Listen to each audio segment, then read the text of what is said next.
Okay, this is kind of like an interim report back.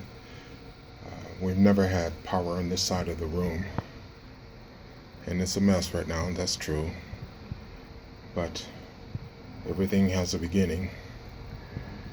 So we have a plug here for our cooling fan that will eventually be located in this window here, and we ran our pipe, our conduit, across the ceiling,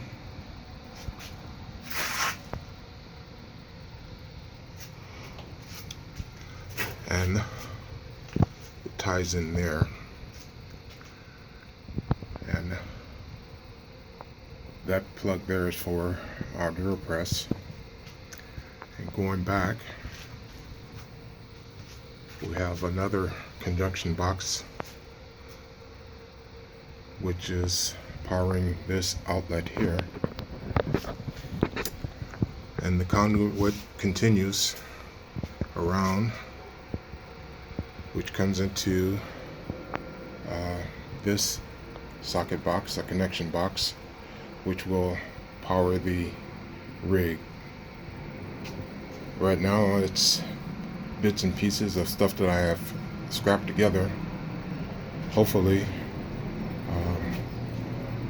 we will be able to mine something profitable before all of this ends. Anyway, this is something I've had to do for quite a long time, and I finally got around to doing it. And now this is where it ties in to the existing system.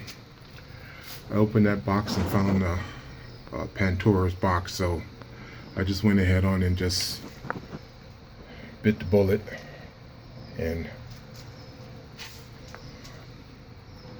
redid it all.